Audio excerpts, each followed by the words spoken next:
C'est important sur ce scoring de bien comprendre que il est calculé par notre plateforme et il prend vraiment en entrée des paramètres qui sont vos attentes initiales. C'est-à-dire que vous voulez avoir un objectif qui est de rentabilité, de maximiser votre CA, d'aller chercher des parts de voix.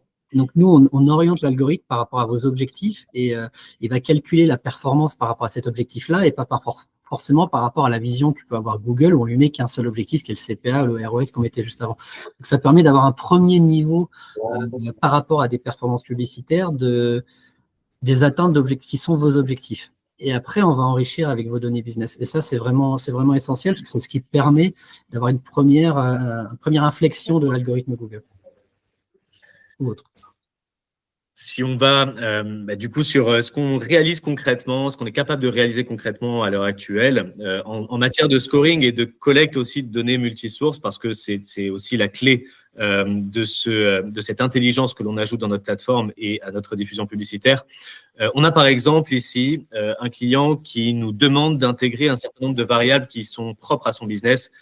Par exemple, le fait que sur son catalogue produit, c'est souvent le cas en e-com, on a des taux de remise qui sont assez différents d'un produit ou d'une famille de produits à l'autre. On a évidemment des niveaux de stock différenciés.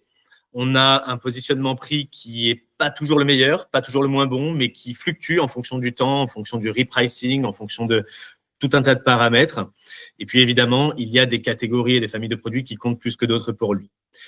On intègre tout ça en allant collecter depuis 3 sources dans le cas précis de ce client. On a été capable, d'une part, d'aller chercher évidemment ces données ads, les performances publicitaires, qu'est-ce qu'il s'est passé sur les jours, les mois, les années précédentes. On est allé chercher des fichiers aussi qu'il a bien voulu nous transmettre sur un certain nombre de données. Et puis, on est allé scraper aussi son site. On a réalisé un scrapping directement de son site pour savoir bien quels étaient, par exemple, les niveaux de stock et de remise sur ces produits pour être toujours, j'allais utiliser l'anglicisme up-to-date, mais en fait, à jour et en permanence à jour de ces données-là. Donc, données fraîches, données multisources et finalement, données qui nous permettent de croiser et de filtrer avec de la vraie intelligence business. Parce que quand on intègre des niveaux de stock, des taux de remise, un positionnement prix, on commence à avoir des choses très intéressantes. Et ces choses très intéressantes, qu'est-ce qu'on va en faire évidemment? Vous me voyez venir, on va les mettre à chaque fois dans des segments, dans des familles, dans des clusters de produits que l'on va ensuite choisir d'investir plus ou moins en fonction de leur potentiel. Toute la clé est là, évidemment, on y reviendra après avec Richard.